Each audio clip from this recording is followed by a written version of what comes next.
And the city actually has a lot of history in it and a lot of spirits. They do a ghost tour starting in October, a couple of times a week. A couple of groups did. When I was on Main Street, we did one. But now we do this strictly in here. And for next year, we're going to incorporate the little walking tour with this. But just to give you a little history of this is this building.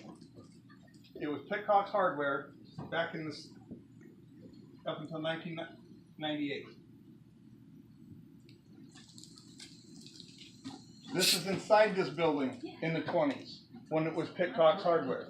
Wow.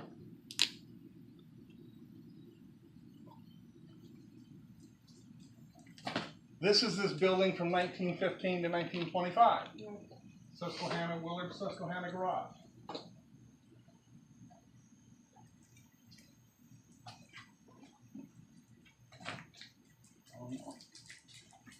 This is this building in 1910 when it was the Bowden family sporting good hardware store. The front portion of this building, what we're standing in now, to this little area right here, was built in the 1880s. And there's been 5 additions added on over the years, up until the late 20s, and then that was when the last addition was put on.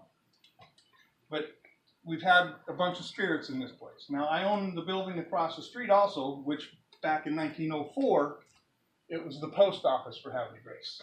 From 1904 to 1936, it was a post office.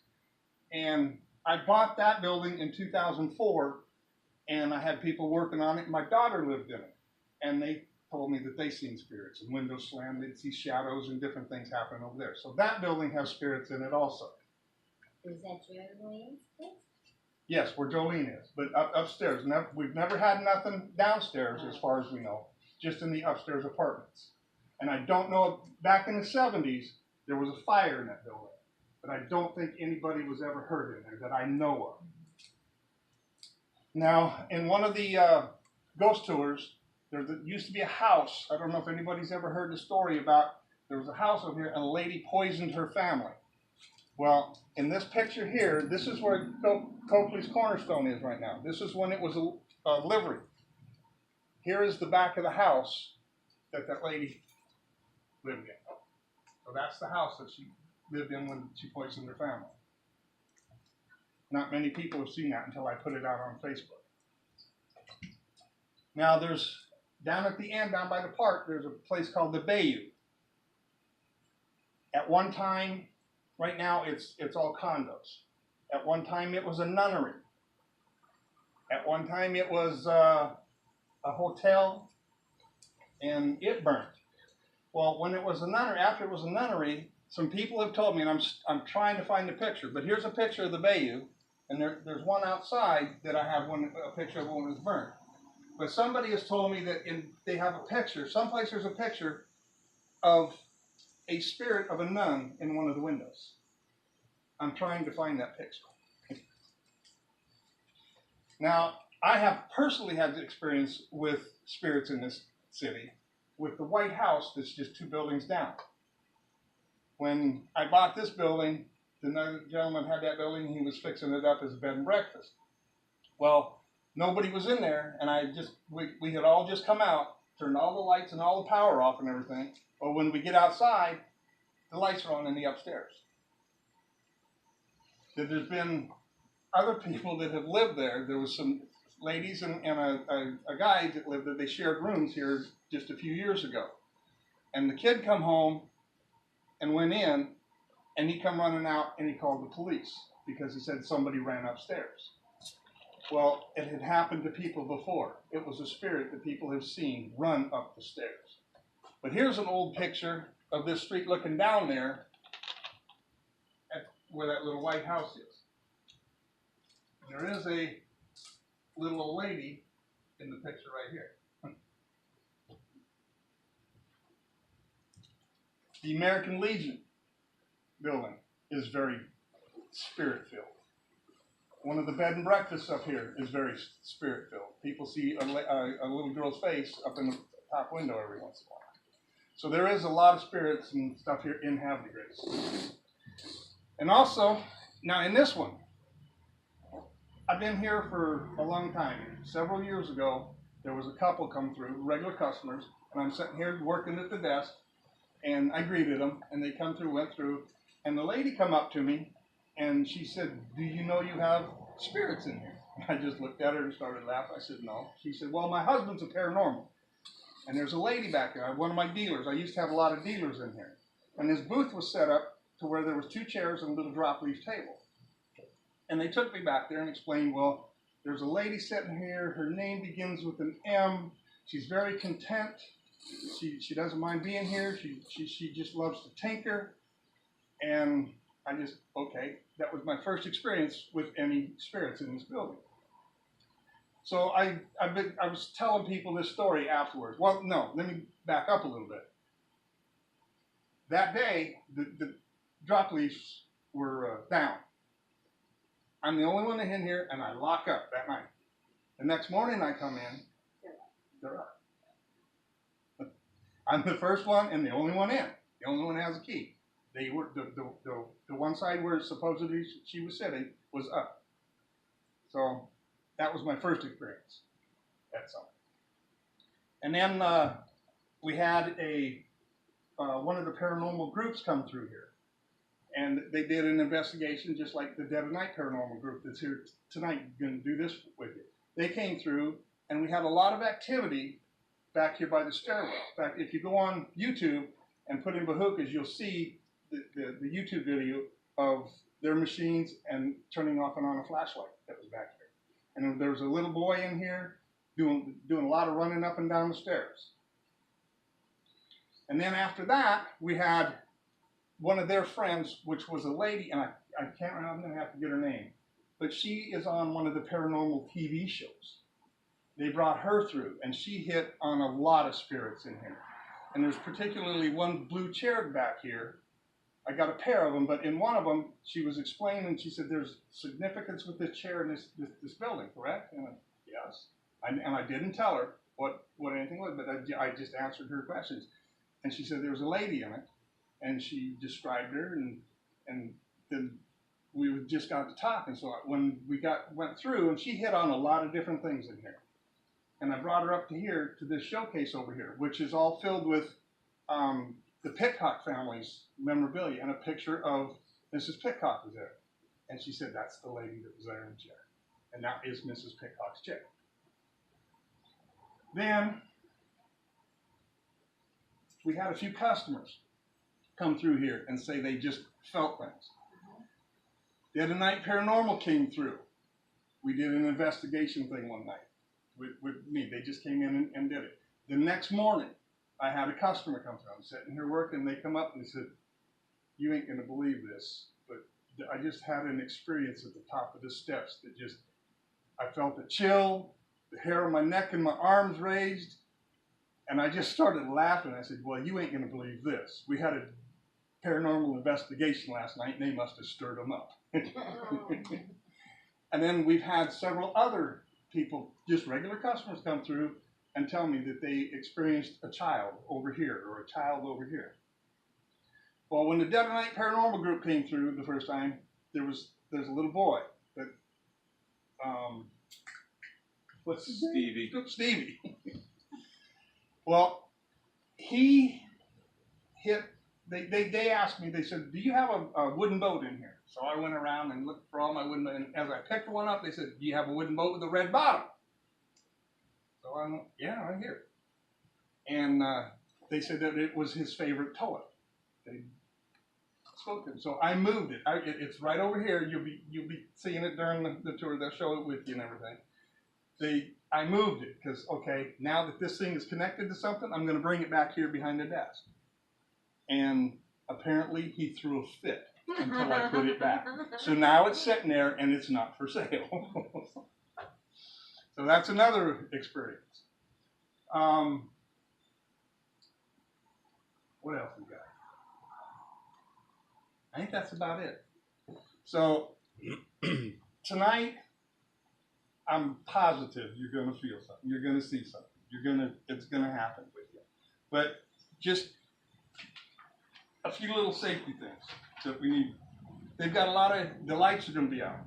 So just be careful of all their equipment, the cameras, and there's wires. Most of them should be taped down or in behind somewhere where you're not going to be walking. But just be aware of that. And going up and down the steps. And I'm not real concerned if you bump something and tip it over mine, but just try and be careful. It's warm. If you need something to drink, I got sodas and water up here in the refrigerator.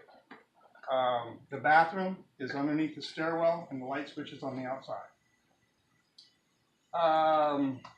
And there are chairs and furniture around the whole thing if you get tired, sit down. There's a lot of chairs upstairs, and there's a bunch of folding chairs right back here in the back that you'll be able to sit down in if you need to. Anything else? Drinks, bathroom, wires? If you want any memorabilia from tonight, George is selling magnets. Yeah, we have magnets and Heather little brought pins. bracelets tonight. Only a couple of bucks a piece. Anybody have any questions for me? Yes. Can we use our cameras or should we not? You can use your own camera. Yeah, I think You do. Yes. If you have your own equipment, you can use your own equipment. Yeah, definitely feel free to take pictures. George, would you mind if they shared pictures on? Share away. They Share away. They got their own K2s and everything, so they can go ahead and use their stuff. You're possibly going to be on live stream anyway. Yeah, so Is there anybody that doesn't want to be a part of Facebook Live? Plus, you're being filmed, it will be put on a YouTube channel, so. So without any further ado, we will go ahead and get started. I will turn you over to Owen and the Dead of Night Joe, Paranormal you ready to break Investigators. up in the groups? not just yet. No groups. I'm going to actually take you around the building, just show you a few of the hot spots we have, to show you where our cameras are, so that way you don't run into them and you see where the wires are. Show you where the chairs are set up upstairs, and just share a few experiences with you that we've had. So before we begin, I want to introduce our team to you. One Yeah. more change. The camera that's over here now is in the walkway, so when you bring them this way instead of that way. Okay, we'll see what happens. No, you have to. So anyway, my name's Joe. This here's Darlene. Here's our junior investigator, Hannah. Olin. Hello. And then the person shooting Facebook Live is Heather. And then we also have Dan. We have Mikey. And then we have James, right? Jason. Crap. Jason. And then Jaden as well. So I'm going to go ahead and take everybody this way. You're going to see our base command real quick. See what we have 3 cameras going right now. So let me go ahead and walk you this way. Like I said, if you need water or sodas, let me know. Andy.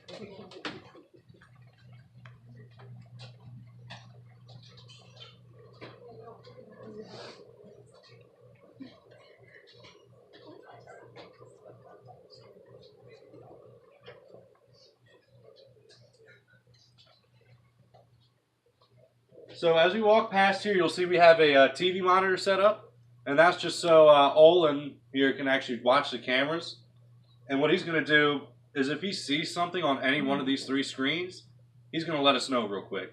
So I think, let's see,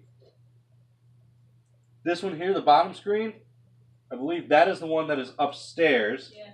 So if he sees something on there, he can run up to the stairs real quick. He's got a loud booming voice, so he can just yell up, "Hey! This is what I just saw," which will probably startle me. You'll realize as the night goes on, I'm easily startled. I'm probably the worst ghost hunter you'll ever meet. But I do love doing this, so let's go ahead and continue walking this way. By the way, Joe is easily startled. Anybody that wants to startle him? See, by the way, that just shows how much he actually listens to me, by the way. Oh, I was in the back, way back. So it's also going to be really hot upstairs, so just be a little prepared for that. We do have fans going, so hopefully it's a little cooler up there than it was earlier.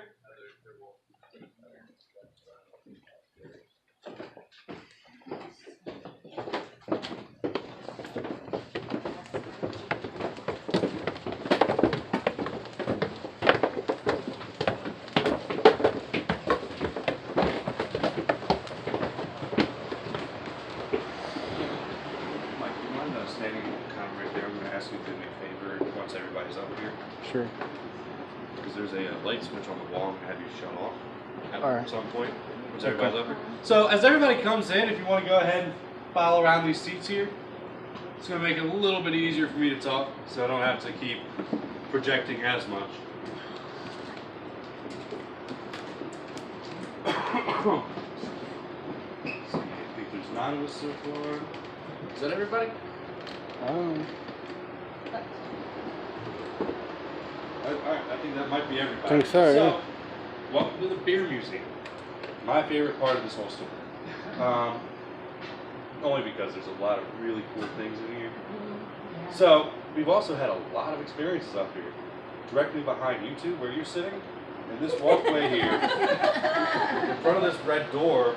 I was up here, middle of the day, just walking around the store, and I was about here, and I turned around, and I saw somebody run from the wooden thing here across. About this tall, a little kid.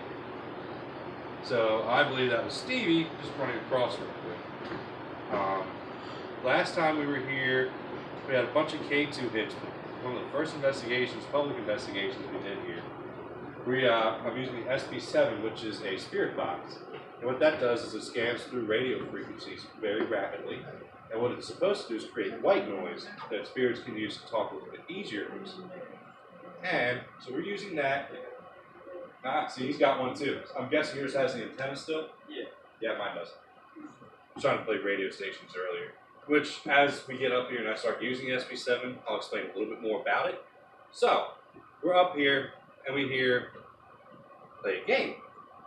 So we said, okay, you want to play hide and seek? Yes. So Olin went around and he would hide in like one of these aisles here. And on the spirit box it would say aisle 1, 2, or 3, wherever he was. So that happened 3 or 4 times, and I said, hey Stevie, why don't you go hide? I'll go ahead and try and find you. So I grabbed the EMF detector, which measures electromagnetic fields. What that's supposed to do, spirits are supposed to give off some type of energy. So those EMF meters will actually pick up that energy. But you have to be careful with those because they also pick up electric energy. So like I'll show you this later. If I go up to the light switch that's over there by Hannah, I put it up there, it's going to go off. So if there's electricity in here, like probably underneath these fluorescent lights, I'd probably pick something up. So you just have to be careful. You get a hit, you have to look around real quick. Okay. Anyway, so I'm walking around with the EMF detector, and I'm trying to find. About a minute goes by. Oh, the SB7, I hear loser. So I lost the game. He called me a loser. But it's all in fun. Just having a good time playing a game. But we've had some orbs show up here, a lot of EMF, a lot of SB7, a lot of EVPs up here. So this is probably one of the more active spots. Now, Hannah, we have one here. This is red, and then we have 2 green laser grids that are set up over here. We'll turn them on once we get up here. We just don't want to waste battery. Do you mind turning the lights off for me real quick? So it does get dark in here. But the laser grid, if everybody can see, I'll bring it over to this side too. But what the laser grid's supposed to do, better idea. What the laser grid's supposed to do is it's supposed to allow us to see like if any shadow or any apparition walks through. So Anna or Darlene, do you mind walking to where the laser grid is? Just be careful walking so you don't run into anything.